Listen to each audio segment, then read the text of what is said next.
तर आपला third chapter complete झालेला आहे कालच्या लेक्चर. त्याच्यामध्ये कोणाला काय डाऊट आहे का? थर्ड चॅप्टर मधले काय कोणाला त्याच्याबद्दल काय कोणाला काय प्रॉब्लेम असेल तर विचारू शकतायत नेक्स्ट चॅप्टर स्टार्ट करायच्या आधी.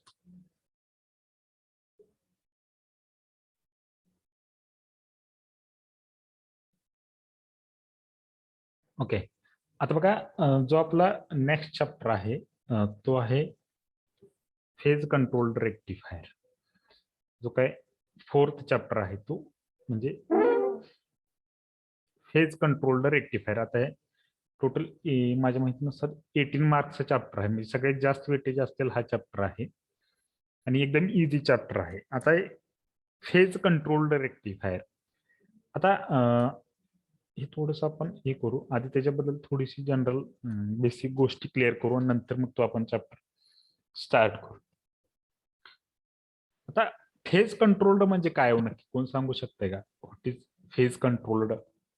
फेज कंट्रोल्ड म्हणजे काय? रेक्टिफायर म्हणजे आपल्याला माहित आहे. Rectifier, what is rectifier? It is an electronic device which converts AC voltage into pulsating DC voltage. Okay, हे रेक्टिफायर आपल्याला सगळ्यांना माहित आहे रेक्टिफायर काय आहे. पण फेज कंट्रोल, आता फेज म्हणजे काय? What is phase? Phase controlled याचं मिनिंग कोण सांगू शकते का? फेज कंट्रोल्ड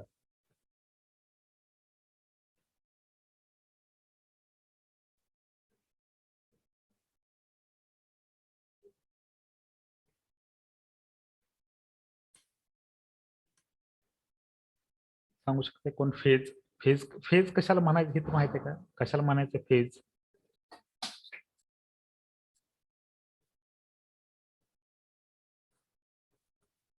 कशाला म्हणते तो फेज माहित आहे का? आपलं फोर्थ चॅप्टर आहे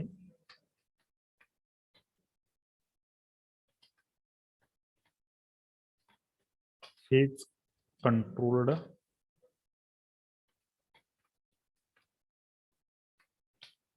रेक्टिफायर. Phase controlled rectifier. आता फेज म्हणजे काय असते बघा. फेज फेज म्हणजे अँगल. आपली जी काय साइन वेव्ह आहे त्या साइन वेव्हचा अँगल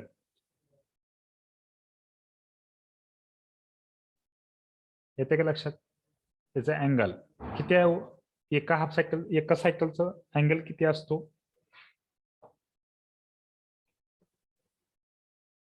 एक सायकलचा अँगल किती असतो? 360 डिग्री. 360 डिग्री. आणि हाफ सायकलचा किती असतो? 180 डिग्री. 180. 180 डिग्री. बरोबर.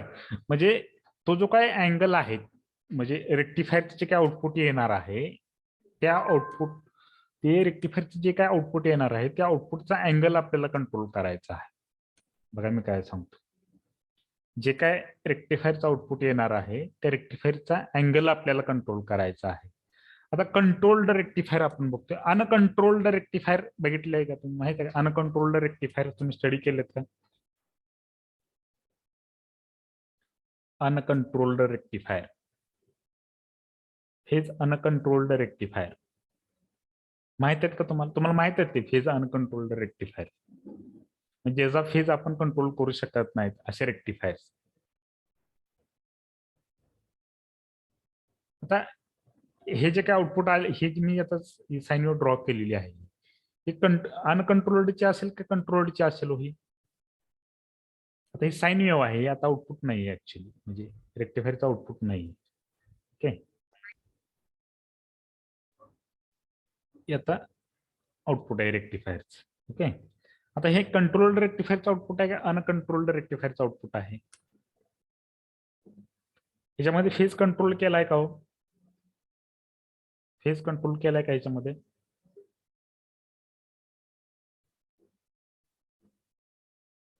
केलाय का? ही जी काय आउटपुट ड्रॉ केलेला आहे त्याच्यामध्ये फेज कंट्रोल केलाय का? फेज म्हणजे काय लक्षात आलंय का तुमच्या? मला सांगा फेज.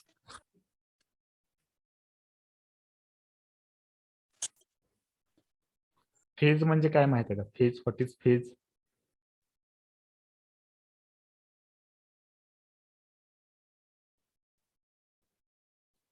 बघा आता अशी एक साइन वेव्ह आहे,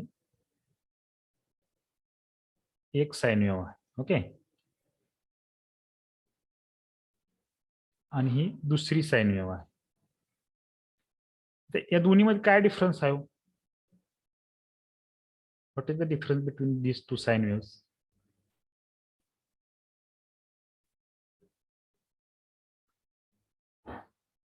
काय ह्या दोन्ही साइन वेव्ह मध्ये काय डिफरन्स आहे?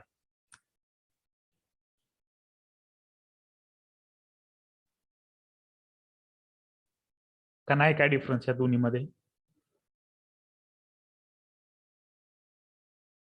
सर पहिल्या साइन वेव्ह मध्ये पॉझिटिव्ह कडून वेव्हफॉर्म चालू होते आणि दुसऱ्या साइन वेव्ह मधून निगेटिव्ह कडून वेव्हफॉर्म चालू होते.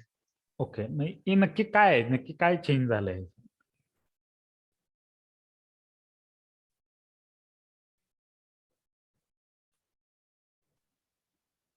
काय वेव्हफॉर्म चेंज झाली.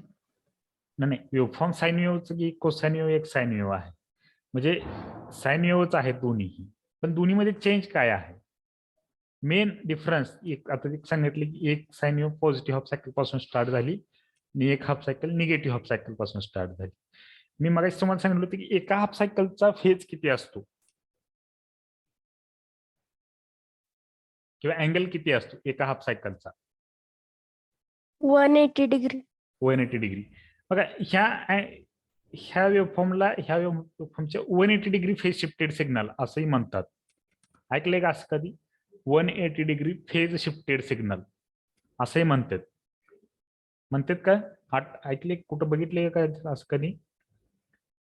180 डिग्री फेज शिफ्टेड सिग्नल म्हणजे काय? हे जे पॉझिटिव्ह हाफ सायकल संपल्यानंतर निगेटिव्ह हाफ सायकल म्हणजे हा सिग्नल एवढ्या अँगलनं शिफ्ट झालेला आहे पुढे, हा कारण इथं पहिल्या स्टार्टिंगला निगेटिव्ह आलेला आहे, म्हणजे हा इथून एवढा जे अँगल आहे तो शिफ्ट झालाय, म्हणजे ही जी वेव्हफॉर्म इथून स्टार्ट झालेली आहे ह्या पॉईंट पासून, म्हणजे हा एवढा अँगल याचा शिफ्ट झालेला आहे पुढं, म्हणून हा 180 डिग्री फेज शिफ्टेड सिग्नल आहे. ते लक्षात, म्हणून हा जो काही सिग्नल आहे it is a 180 degree phase shifted signal. हा सेकंड वन त्या पहिल्याच्या 180 डिग्री, किंवा तुम्ही असं उलटही म्हणू शकता, दिस इज अ 180 डिग्री, म्हणजे वाईस वर्सा आहेत, एकमेकाच्या फेज शिफ्टेड आहेत दोन्ही 180 डिग्री, म्हणजे फेज शिफ्ट होतो, याचा फेज शिफ्ट झालेला आहे. आलंय का लक्षात त्याच्यामध्ये? म्हणजे फेज काय, म्हणजे फेज कशाला म्हणायचं हे लक्षात आलंय का तुमच्या? जो काय अँगल असतो त्याचा, त्या वेव्हफॉर्मचा जो काय अँगल असतो त्याला फेज म्हणायचं. आलंय का लक्षात? फेज म्हणजे काय समजलंय का सांगा मला? Phase, what is phase?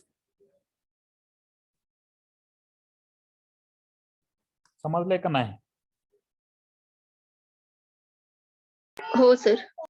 हो सर. बघा आता अजून एक येणं तुम्हाला सांगतो फेज काय आहे.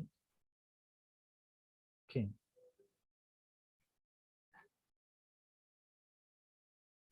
थोडीशी मोठी डायग्राम ड्रॉ करते साइन वेव्हची.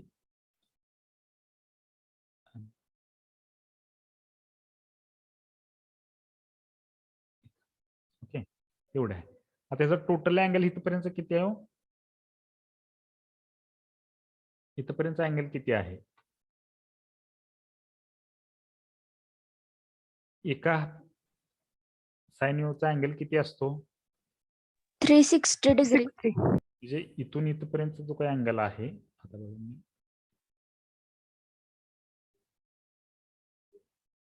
इथून इथपर्यंत अँगल 360 डिग्री आहे. ओके, आता इथून इथपर्यंत किती असेल? ह्या पॉइंट पर्यंत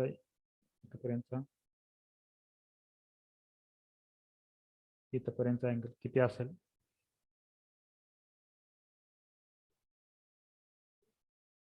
किती आहे एका हाफ सायकलचा अँगल? 180. 180. ओके, आता बघा मी इथपर्यंत किती असेल? 270. 270 डिग्री. ओके,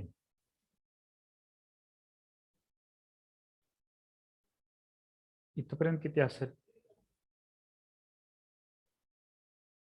90. ओके, म्हणजे हा 90 डिग्री हा ह्याचा फेज झाला. आलं का लक्षात? हा 270 आहे तर हा 270 डिग्री ह्याचा फेज झाला. हा 180 डिग्री ह्याचा फेज झाला. हा 360 डिग्री ह्याचा फेज झाला. आलं का लक्षात? हो सर. समजलंय? हो सर. ओके. म्हणजे फेज आलंय लक्षात तुमच्या, फेज कशाला म्हणायचं समजलं. मग त्या फेजलाच आपल्याला कंट्रोल करायचं आहे. ते लक्षात मी काय तुझं काय फेज आहे की नाही, त्या फेजला आपल्याला कंट्रोल करायचं आहे बाय युजिंग SCR. आता तुम्ही अनकंट्रोल्ड रेक्टिफायर्स बघितलेले आहेत, जे काही तुम्ही हाफ वेव्ह रेक्टिफायर, फुल वेव्ह रेक्टिफायर, फुल वेव्ह म्हणजे सेंटर टॅप ब्रिज रेक्टिफायर, हे जे काही बघितलं म्हणजे डायोड यूज करून तुम्ही रेक्टिफायर बघितलेला आहे. बरोबर आहे ना? हो सर. बघितलं का? हा. त्याच्यामध्ये तुम्ही तो डायोड कधी ऑन करायचा, ऑफ करायचा असं डिसाईड करू शकताय का हो त्याच्यामध्ये? करू शकताय का? म्हणजे फॉर एक्झाम्पल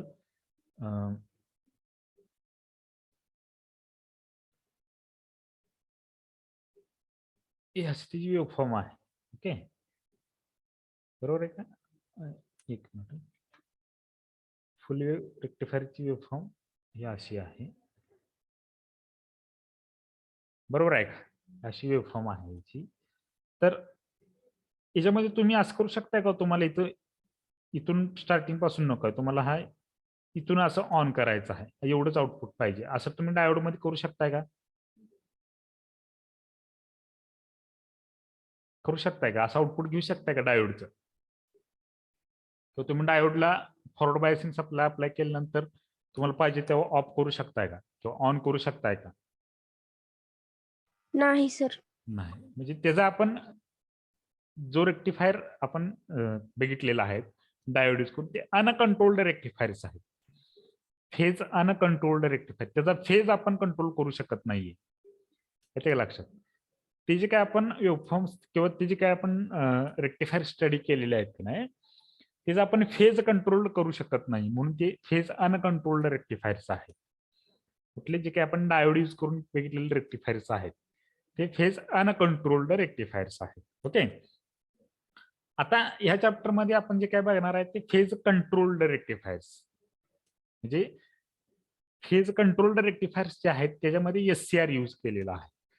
SCR हा असा डिव्हाइस आहे की ज्याला ते आपण जोपर्यंत ऍनोडला त्याच्या गेटला जोपर्यंत सप्लाय अप्लाय करत नाही तोपर्यंत तो SCR आपला ऑन होत नाही. म्हणजे आपल्याला पाहिजे तेव्हा तो आपण ऑन करू शकतो. म्हणजे जे काय ऑन करण्याची जी काय प्रोसेस आहे किंवा त्याचा फायरिंग अँगल आहे, तो ट्रिगरिंग अँगल आहे, तो आपण डिसाईड करणार आहे. बरोबर आहे का?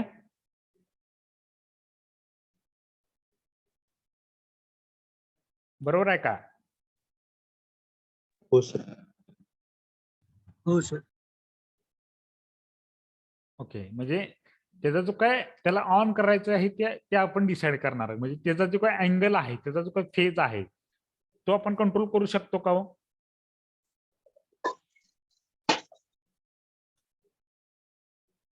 कंट्रोल करू शकतो का? त्याचे जे काय आउटपुट येणार आहे त्याचा आपण फेज कंट्रोल करू शकतो का? आता बघा मी दोन्हीच्याही डायग्राम तुम्हाला काढून दाखवतो, फेज कंट्रोल्ड रेक्टिफायर आणि फेज अनकंट्रोल्ड रेक्टिफायर. आता हे आहे ते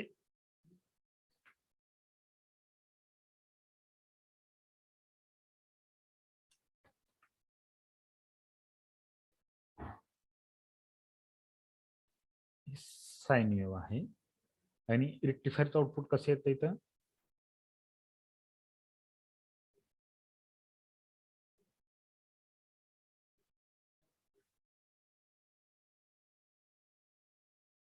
तर हे रेक्टिफायरचं आउटपुट आपल्याला असं मिळतं. बरोबर आहे का? फुल वेव्ह रेक्टिफायरचं आउटपुट असं असते ना. हो सर. जर सपोज हाफ वेव्ह रेक्टिफायर असेल तर त्याचं आउटपुट हे फक्त पॉझिटिव्ह हाफ सायकल मध्ये आपल्याला मिळत असतं. बरोबर आहे का? पॉझिटिव्ह मध्ये मिळतं ना हाफ वेव्ह रेक्टिफायर मध्ये. येते का लक्षात? असंच असते का हाफ वेव्हचं आउटपुट? हो सर. हो सर. हा. तर बघा आता जे काही कंट्रोल्ड रेक्टिफायर्स आहेत, फेज कंट्रोल्ड रेक्टिफायर्स, त्याच्यामध्ये कसं असतं, त्याच्यामध्ये पण हाफ वेव्ह आणि फुल वेव्ह रेक्टिफायर्स असतात. त्याच्यामध्ये ही हाफ वेव्ह रेक्टिफायर आणि फुल वेव्ह रेक्टिफायर असतात. ओके. आता याच्यामध्ये काय प्रोसेस आहे बघा, की याला आपल्याला गेट सिग्नल म्हणजे गेटचा एक सिग्नल असतो. ओके.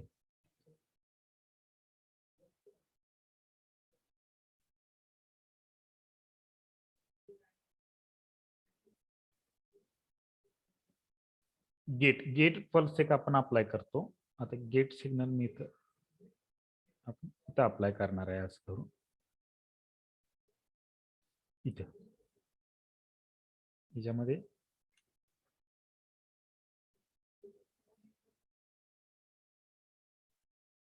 इथं आणि इथं. आता हे गेट कधी अप्लाय करायचे कोण डिसाइड करणार आहे? हे आपण डिसाइड करणार ना, आपल्याला एसआर कधी ऑन करायचं आहे.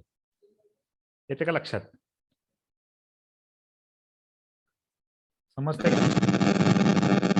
हो सर. हा. तर आता मला सांगा, इथे गेट आपण अप्लाय केला, हा त्याचा इनपुट सिग्नल, तर एसआर कुठून ऑन होईल?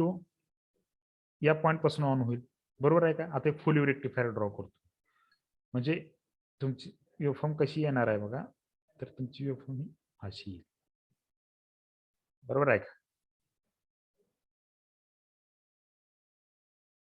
ही त्याची वेव्हफॉर्म येईल.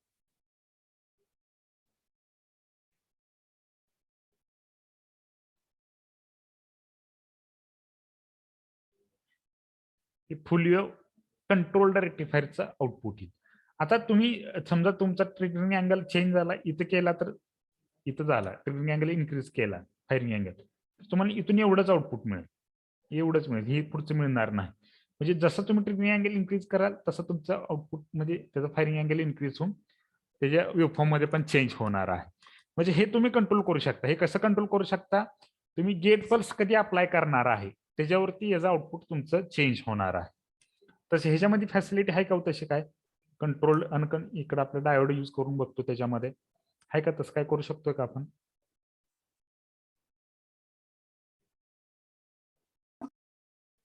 करता येतं का इथं आपल्याला? इथं बाबा इथंच आपल्याला डायोड ऑन करायचा आहे, इथनं एवढ्या टाइम पिरियड पुरतं आपल्याला ऑफ ठेवायचं आहे, असं काय करू शकतोय का? नाही. नाही. हे झालं फुल वेव्ह कंट्रोल्ड रेक्टिफायरचं आउटपुट. ओके. आणि हाफ वेव्ह मध्ये फक्त हाफ वेव्हच येणार आहे. हाफ वेव्ह मध्ये फक्त पॉझिटिव्ह हाफ सायकल मध्येच तुम्हाला आउटपुट मिळणार आहे. आले का? कंट्रोल्ड मध्ये आणि अनकंट्रोल्ड मध्ये काय डिफरन्स आहेत समजलाय का? कंट्रोल्ड मध्ये आणि अनकंट्रोल्ड रेक्टिफायर मध्ये काय चेंज आहे किंवा काय डिफरन्स आहे, मेन डिफरन्स काय आहे आणि त्याचा फेज आपण कसा कंट्रोल करतोय ते येते का लक्षात तुमच्या? आता हा अजून सिलेबसचा पार्ट नाही बरं, काही आपले जनरल इन्फॉर्मेशनच सांगतोय मी तुम्हाला.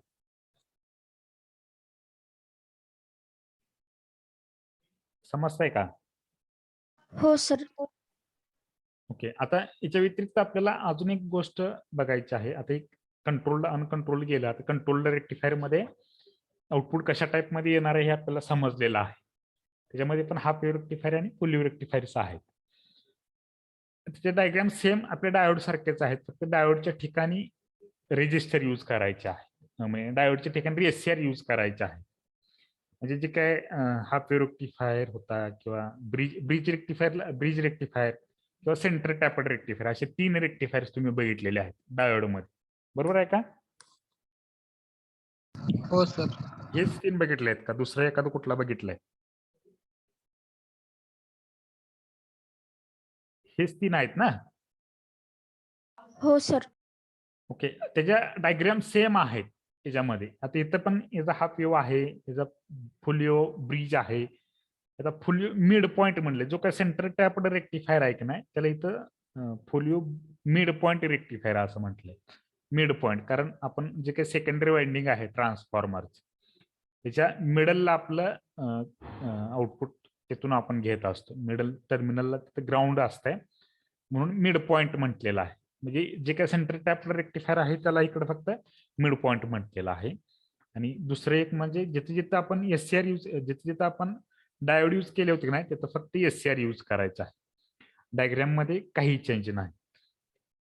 आता चेंज काय आहे बघा, याच्यामध्ये 3 टाईपचा लोड कनेक्टेड असतो. कंट्रोल्ड रेक्टिफायर मध्ये 3 टाईपचा लोड असतो. एक असतो रेझिस्टिव्ह लोड. बघा मी आता थोडस सिलेबस मध्ये आपल्याला जायच्या आधी थोडस त्याच्यामधली हे सांगतोय, कारण हे खूप महत्वाचं आहे. हे समजलं का तुम्हाला पुढच्या गोष्टी समजणार आहे, म्हणजे डायग्राम ह्याच्यामध्ये. आता बघा एक असतो रेझिस्टिव्ह लोड, म्हणजे त्याचा आउटपुट जे काही लोड असणार आहे तो रेझिस्टिव्ह लोड असणार. लोड दुसरा असणार आहे inductive load. Inductive load okay. Third असणार आहे तो inductive load with freewheeling diode. Inductive load with freewheeling diode. Freewheeling diode असे एवढे लोड्स असणार आहेत. म्हणजे काय थोडक्यात तुम्हाला सांगतो. आता आपले जे काय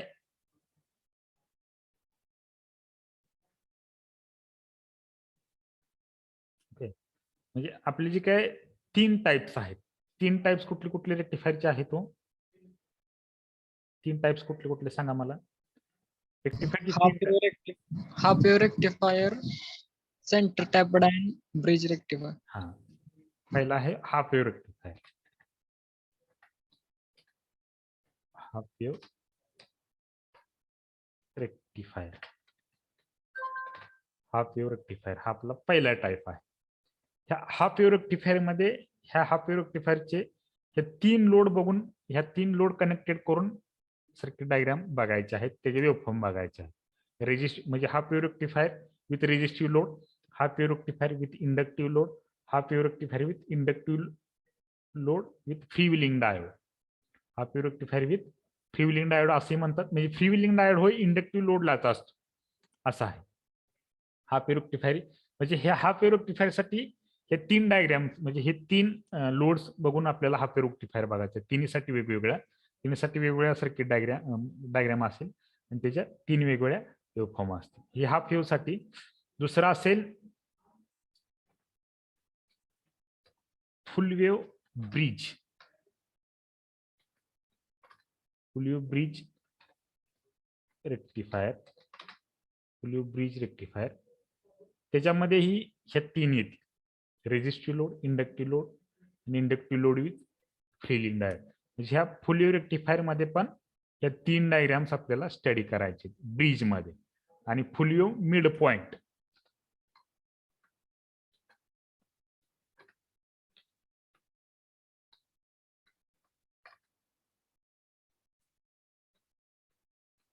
फुल वेव्ह मिड पॉइंट रेक्टिफायर म्हणजे आपला सेंटर टॅप्ड रेक्टिफायर.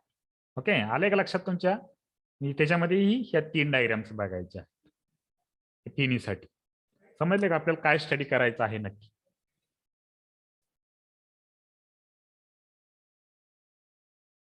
समजतंय का? आवाज येतोय ना माझा? म्हणजे आपल्याला या चॅप्टर मध्ये काय स्टडी. आता सेमी कन्व्हर्टर म्हणून एक असतो बरं का. तो सेमी कन्व्हर्टर मध्ये तो थोडासा पार्ट आहे, त्यामध्ये सिंक्रोनस अशा 2च डायग्राम आहेत. तो त्या 2 म्हणजे आणि ह्या 9 बघा, ह्याच्यामध्ये पण 9 डायग्राम्स आहेत. 3 आणि 3 6 आणि 3 9 आणि त्या 2 म्हणजे अशा 11 पॉइंट्स आपल्याला याच्यामध्ये बघायचे आहे या चॅप्टर मध्ये. सेमी कन्व्हर्टर म्हणून असतो तो सोपा आहे, तोही एकदम इझी आहे. म्हणजे हे समजलं का ते समजायला तुम्हाला काय प्रॉब्लेम येणार नाही. ओके, आता वेव्हफॉर्म मध्ये पण लक्षात ठेवा. आता मी तुम्हाला थोडस चॅप्टर मध्ये आत घेऊन चाललेलो आहे. म्हणजे आज तुम्हाला लक्षात काय ठेवायचं आहे, तुमचं कन्फ्युजन होऊ नये म्हणून. कारण याच्यामध्ये सगळ्या वेव्हफॉर्म आपल्याला ड्रॉ करायचे आहेत. सगळ्या ह्याच्या वेव्हफॉर्म 11 पॉईंट आहेत, त्या 11च्या वेव्हफॉर्म आपल्याला त्याचं एक्सप्लेनेशन पण असणार आहे. एक्सप्लेनेशन तुम्ही लिहू शकता, तुम्हाला काय प्रॉब्लेम नाही येणार, तुम्ही वाचलं का तुमच्या लक्षात येईल. तुम्हाला वेव्हफॉर्म ड्रॉ करायला समजलं का तुम्हाला एक्सप्लेनेशन लिहिता येईल, काय प्रॉब्लेम. पण वेव्हफॉर्म ड्रॉ करणं समजायला पाहिजे. आता त्याच्यामध्ये सांगतो तुम्हाला, रेझिस्टिव्ह लोड आणि इंडक्टिव्ह लोडच्या वेव्हफॉर्म सेम आहेत. बघा मी काय सांगतोय, थोडासा चेंज आहे करंटच्या वेव्हफॉर्म मध्ये, नाहीतरी रेझिस्टिव्ह लोड आणि इंडक्टिव्ह लोड म्हणजे inductive load with free wheeling diode, हे जी काही वेव्हफॉर्म आहे त्या दोन्हीच्या वेव्हफॉर्म सेम आहे.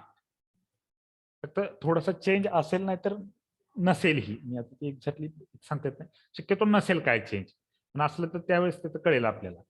म्हणजे रेझिस्टिव्ह लोडची वेव्हफॉर्म आणि इंडक्टिव्ह लोडची वेव्हफॉर्म ही आपली सेम असणार आहे. येते का लक्षात? म्हणजे तिथं तुमचं कन्फ्युजन होणार नाही. तुमची फक्त रेझिस्टिव्ह लोडची वेव्हफॉर्म लक्षात राहिली का, तीच जर तुम्ही inductive load with free wheeling diode साठी लक्षात ठेवली तरी काय प्रॉब्लेम येणार नाही. येते का लक्षात? समजलंय का मी काय सांगतोय ते? समजतंय का? हो सर. हो सर.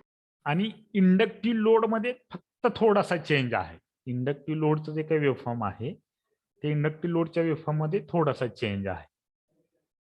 आणि आता इथं बघा, या फुल वेव्ह मध्ये रेझिस्टिव्ह लोड साठी या दोन्हीकडे बी सेमच वेव्हफॉर्म असणार आहे. म्हणजे फुल वेव्ह दोन्हीकडे सेमच, म्हणजे या दोन्हीच्या वेव्हफॉर्म सेमच असणार. म्हणजे resistive full wave bridge rectifier with resistive load आणि full wave mid point rectifier with resistive load या दोन्ही सेमच असणार आहे.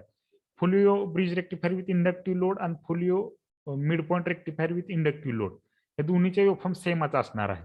कारण त्याच्या आउटपुट हे फुल वेव्हच असणार आहे, त्यामुळे त्याच्या आउटपुटमध्ये काय चेंज होणार नाही. त्यामुळे त्याचे वेव्हफॉर्म सेमच असतील, फक्त त्याची सर्किट डायग्राम चेंज आहे. ह्या दोन्ही मध्ये डिफरन्स काय असेल तर ह्या दोन्हीचा फक्त सर्किट डायग्राम चेंज आहे, त्याच्या वेव्हफॉर्म सगळ्या सेम आहेत. येते का लक्षात मी काय सांगतोय ते? फक्त पुढे जाऊन तुम्हाला जास्त कन्फ्युज होऊ नये तुम्ही, म्हणून तुम्हाला आधीच सांगतोय मी तुम्हाला.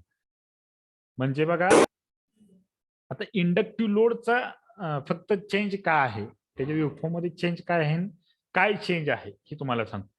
आता रेझिस्टिव्ह लोडचं आउटपुट कसं येते फक्त थोडक्यात मी तुम्हाला सांगतो. म्हणजे आता पूर्ण वरची फुल वेव्ह साइन वेव्ह काढत नाही मी, फक्त हे तुम्हाला थोडस इथं एक कल्पना देतो, म्हणजे आपल्याला एक्सप्लेन करताना तिथं प्रॉब्लेम जास्त येणार नाही. ओके, ही आपली साइन वेव्ह आहे. ओके, आता मी काय करतोय तर हाफ वेव्ह साठी फक्त तिथं वेव्हफॉर्म ड्रॉ करतो. आता रेझिस्टिव्ह लोडचं तुम्हाला सांगतो. रेझिस्टिव्ह लोडचं सोपं आहे, जिथं ट्रिगरिंग पल्स मिळेल तिथं तुमचं एसआर ऑन होणार आहे, इथं तुम्हाला एसआर हा ऑन झालेला आउटपुट मिळेल.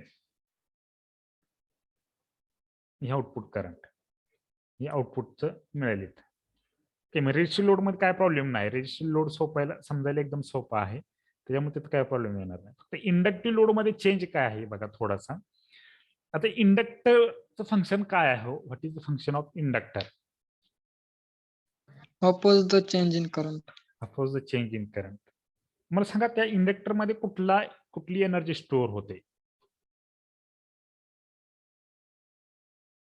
म्हणजे दोन टाईपचे हे आहेत ना, म्हणजे दोन टाईपचे सिग्नल, एसी सिग्नल आणि डीसी सिग्नल. तर इंडक्टर मध्ये कुठली एनर्जी स्टोअर होते? एसी स्टोअर होते का डीसी स्टोअर होते?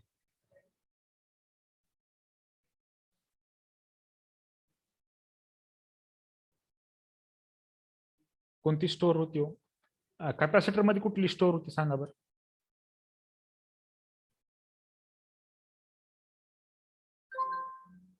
कुठली एनर्जी स्टोअर होती कॅपॅसिटर मध्ये? एसी स्टोअर होती का डीसी स्टोअर होती? कॅपॅसिटर मध्ये एसी स्टोअर होती आणि इंडक्टर मध्ये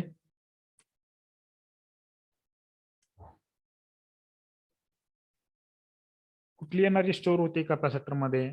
माहित आहे का कोणाला?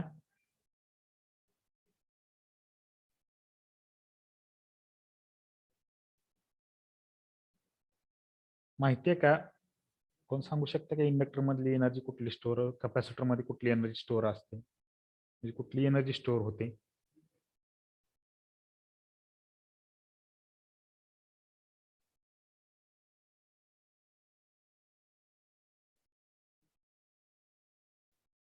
इंडक्टर कुठली एनर्जी पास करतो पुढे आणि कुठली एनर्जी ब्लॉक करतो इंडक्टर.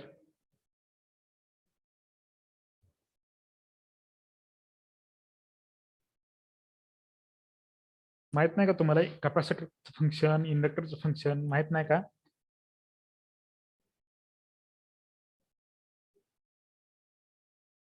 माहिती आहे का नाही? हा बघा इंडक्टर हा एसी एनर्जी स्टोअर करतो. It oppose the change in current म्हणजे तो एसी ला अपोज करतोय, एसी सिग्नलला अपोज करतोय, अडवतोय आणि डीसी सिग्नल पास करतोय. ते एसी सिग्नल अपोज करतोय म्हणजेच काय करतोय तर ब्लॉक करतोय. ब्लॉक करतोय म्हणजे काय इंडक्टर मध्ये एसी एनर्जी स्टोअर होते.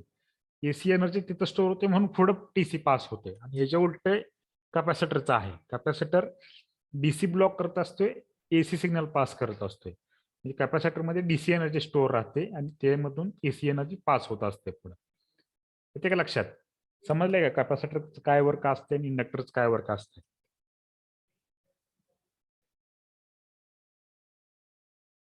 हो सर. हा मग इंडक्टर मध्ये कुठली एनर्जी स्टोअर राहते मग? एसी. ओके. आता मला सांगा ह्या आलेला आउटपुट कुठला आहे? ही एसी आहे का डीसी आहे?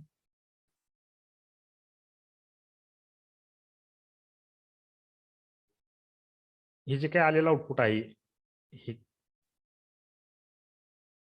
आउटपुट हे कुठला आहे? एसी आहे का डीसी आहे? तर पल्सेटिंग डीसी आहे. DC. प्युअर डीसी आहे का हे? Pulsating DC. Pulsating DC. मग त्याच्यामध्ये एसी सिग्नल अजून प्रेझेंट आहे म्हणजे निम्मा एसी आहे निम्मा डीसी आहे असं माना. बरोबर आहे का? बरोबर आहे का? हो सर. ओके. मग ती जी काही एसी एनर्जी असणार आहे ती आलेल्या आउटपुट मध्ये ती इंडक्टर मध्ये इंडक्टर काही एनर्जी स्टोअर करून ठेवत असतो. ओके. म्हणजे ज्यावेळेस तुमचं आता हे निगेटिव्ह मध्ये म्हणजे पॉझिटिव्ह हाफ सायकल मध्ये काय प्रॉब्लेम नाही. पॉझिटिव्ह हाफ सायकल मध्ये सेम तुमच्या रेजिस्टिव्ह लोड सारखे वर्किंग होणार आहे. फक्त निगेटिव्ह हाफ सायकल मध्ये चेंज काय होतोय बघा. ज्यावेळेस तुमचा निगेटिव्ह हाफ सायकल मध्ये काय होणार आहे हो, तुमचं एसआर फॉरवर्ड बायस मध्ये जाणार आहे का रिव्हर्स बायस मध्ये जाणार आहे?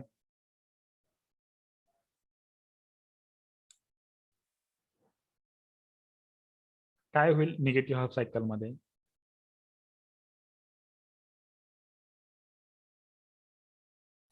मी हाफ वेव्ह कंट्रोल्ड रेक्टिफायर सांगतो का हाफ वेव्ह रेक्टिफायर. माहिती थोडीशी आता डायग्रामच तुम्हाला ड्रॉ करून दाखवतो. हा एससीआर आहे. इथे एसी सिग्नल अप्लाय केलाय. ओके. आणि इथे तुमचा इंडक्टिव्ह लोड कनेक्टेड आहे. ही रेजिस्टर खाली इंडक्टर असा असतो इंडक्टिव्ह लोड. ओके. तर हे ह्या पॉझिटिव्ह हाफ सायकलला अप्पर साइड पॉझिटिव्ह असते, लोअर साइड निगेटिव्ह असते. पॉझिटिव्ह हाफ सायकल मध्ये काय प्रॉब्लेम नाही. निगेटिव्ह हाफ सायकलला काय असते? अप्पर साइड निगेटिव्ह असते, लोअर साइड पॉझिटिव्ह असते. त्यावेळेस एससीआर फॉरवर्ड बायस मध्ये जाणार आहे का रिव्हर्स बायस मध्ये जाणार आहे? Reverse bias. Reverse bias. Reverse bias मध्ये. ओके. मग त्यावेळेस एससीआर तुमचा काय व्हायला पाहिजे? ऑन व्हायला पाहिजे का ऑफ व्हायला पाहिजे?